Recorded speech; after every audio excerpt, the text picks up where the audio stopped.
Basically इंसान को क्या चाहिए? उसे शऊर चाहिए, उसे गैरत चाहिए, उसे हुब्बुल वतनी चाहिए, उसे करप्शन फ्री सोसाइटी चाहिए, उसे खानदानी गुलामों से आज़ादी चाहिए कि मैं किसी की बात नहीं कर रहा, उसे खानदानी गुलामी नहीं करनी, उसे मोहम्मद अली जिन्ना की गुलामी करनी है, उसे शोधा की गुलामी करनी है, वो कबूल है। लेकिन मैं आपको हकीकत बता रहा हूं, ये डिफाइनिंग मोमेंट है पाकिस्तान की हिस्ट्री का। मैं ये कैसे देखें, मेरी बात है, मेरी एक अपनी ओपिनियन है। मेरा बच्चा, मैं नाम वैसे सिंबॉलिक नाम ले रहा हूं, मोहम्मदी पब्लिक स्कूल में पढ़ता है, उसके वहां क्या ग्रूमिंग होगी? या मून एक डैश पब्लिक स्कूल में पढ़ता है, उसकी वहां क्या ग्रूमिंग होगी? वहां उसको बेसिक इंफ्रास्ट्रक्चर नहीं मिल रहा, वो चौथी, पांचवी, छठी, सातवीं, आठवीं में बागी हो जाएगा।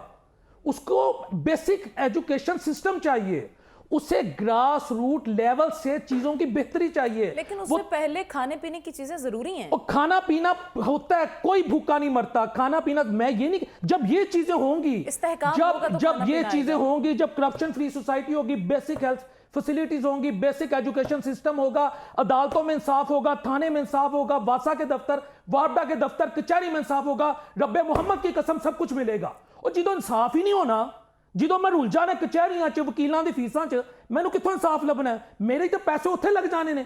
मेरा बिजनेस इत्थे कोई foreign direct, I am student of international relations, I know कि foreign direct investment can not be happen. ये मेरे साथ बैठे हुए हैं सीनियर बिजनेसमैन, जब तक मेरे मुल्क का कंड्यूसिव एनवायरनमेंट नहीं होगा।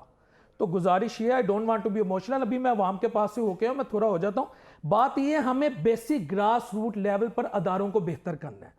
हमें इधर ये माहौल देना, आप बात कर रहे हैं ना ग्रास रूट लेवल से बेहतरी होगी, सिस्टम बेहतर होगा तो अल्टीमेटली इकोनॉमी बेहतर होगी। सिस्टम बेहतर नहीं होगा तो इकोनॉमी बेहतर नहीं होगी। दूसरी बात, IMF की बात आई, मैं यहां किसी को सपोर्ट नहीं कर रहा कि मिलिट्री गवर्नमेंट बेहतर थी या सिविलियन गवर्नमेंट बेहतर थी। आई am student of international relations, I am student of political science, दलील से बात कर रहा हूं। आप 1947 से लेकर 1988 तक 2 इसमें डिक्टेटर आए हैं, जिया साहब आए हैं, अयूब आए हैं। आप कितनी दफा IMF के पास गए हैं? सिर्फ 4 या 5 मरतबा।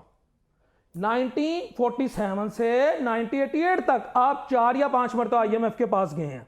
लेकिन 1988 में जब मोहतरमा बेनज़ीर भुट्टो शहीद आई हैं, अल्लाह उनकी कब्र को नूर से मुनव्वर फरमाए, जरदारी साहब आए हैं, उसके बाद आले शरीफ आए हैं, यानी मियां मोहम्मद शरीफ रहमतुल्लाह अलैह की औलाद आई है, और 1999 तक आप खुद देख लें, मैं ब्लेम गेम में नहीं पड़ा, आप कितनी दफा IMF के पास गए।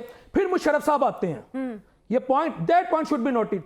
क्या मुशर्रफ साहब के दौर में हमने IMF को गुड बाय नहीं कह दिया था? मेरे साथ 2 सीनियर लोग बैठे हैं, अगर गलत हूं करेक्ट मी, हमने बिल्कुल IMF को गुड बाय कह दिया था। फिर हमें जरदारी साहब मिलते हैं 2008 से 2013 से मियां साहब 18 तक, उसके बाद बिल्कुल दुरुस्त है। लेकिन पीपल्स पार्टी की अगर बात की जाए, 2008 में उनका एक अच्छा कमबैक हुआ था, उनको एक अच्छे वोट पड़े थे क्योंकि बीबी की उससे पहले जो शहादत हुई थी। उसके बाद 2013 के इलेक्शंस में आप देखें कि पीपल्स पार्टी की क्या हालत थी, एक ड्रामाई अंदाज में जो उनका ड्रॉबैक हुआ था 2018 के इलेक्शन, नेशनल असेंबली, आपकी जनरल असेंबली, आपकी सूबाई, सारी की सारी जो उनकी एक्सपोज है वो हो गए थे। उनके पास करने को कुछ नहीं था, उनके पास देने को कुछ नहीं था। आपने बात की IMF की बात की, आपने बात की ग्रास रूट लेवल की बात की। मेरा सवाल आपसे यह है कि 2024 में क्या लगता है आपको कि कौन सी चीज जो है वो ज्यादा बेहतर हो जाएगी? जब तक स्टेबिलिटी नहीं आएगी, जब तक अवाम को ये नहीं महसूस होगा कि जो कुछ हो रहा है वो मेरी मंशा के मुताबिक हो रहा है, मेरी ये राय है, आई माइट बी रॉन्ग, तब तक मुझे नहीं लगता स्टेबिलिटी आएगी। अवाम को, ये जो 24 करोड़ अवाम है, इसमें से 12 से 13 करोड़ गालबन जो अवाम है कल अपना वोट का हक इस्तेमाल करने जा रही है। ये भाई जिस मर्जी को वोट दे, ये नून को दे, इस्तेमाल करना चाहिए। मैं आपकी तरफ आती हूं।